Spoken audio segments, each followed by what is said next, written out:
Bien, bonjour à toutes et bonjour à tous et bienvenue sur le plateau de C'est plus sûr, le nouveau magazine diffusé sur sécurité.tv. Pour cette première édition, le sujet des facteurs humains, la place de l'homme dans la gestion des systèmes complexes. Alors, vous avez tous les deux dans vos entités respectives mis en place un programme d'action qui agit spécifiquement sur les facteurs humains. On va y revenir dans quelques instants, mais j'aimerais commencer par une première question de sémantique, de vocabulaire. J'ai parlé de facteurs humains, j'ai même également entendu parler de FOH. Facteurs organisationnels et humains. Jean-François, ma première question est toute simple. Qu'est-ce que ça recouvre ? Effectivement, vous le disiez, on va creuser maintenant les thèmes et on va commencer avec vous, Éric Bertrand. Je rappelle, vous êtes directeur des gestions taux diversifiées et quantitatives. Jean-Marie Mercadal a évoqué les taux. En 2019, qu'est-ce que vont faire les banques centrales quand on pense à la Fed, à la BCE ? Est-ce que la BCE, par exemple, va augmenter ses taux ou pas ? Bonne question.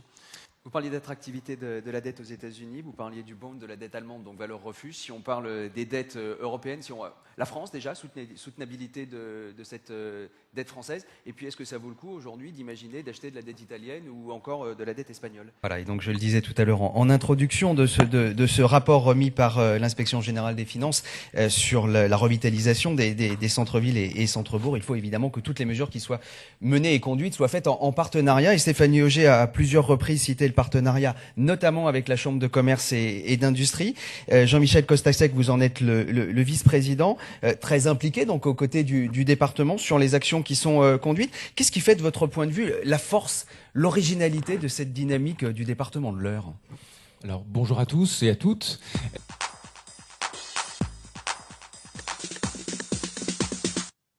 Bien, bonjour à toutes, bonjour à tous et merci de nous avoir rejoints pour ce Tour de France 2019. Je suis Stéphane Bergogneau et c'est encore avec plaisir que je vais pouvoir vous accompagner sur cet événement. Je suis actuellement en direct de Paris, du siège de Plésia, en compagnie de votre directeur général, Christian Schmitt de la Brélie. Bonjour Christian. Bonjour Stéphane, beaucoup de changements toujours dans notre maison, mais au moins des permanentes, vous êtes là encore cette année et j'en suis très heureux. J'en suis également très heureux et merci de m'avoir renouvelé votre confiance. Nous allons évidemment pendant 1h30 revenir sur le bilan de 2018 pour le groupe Plésia et nous évoquerons également les perspectives pour 2019. Si je me reprojette, il y a un an, vous me disiez qu'on ne pouvait pas faire plus avec moins, mais qu'il fallait faire différemment. Est-ce que ce Tour de France New Look, c'est-à-dire vous ici avec moi en direct de Paris, les membres du COMEX en région, auprès des collaborateurs, est-ce que c'est une illustration, une preuve de cette possibilité de faire différemment ?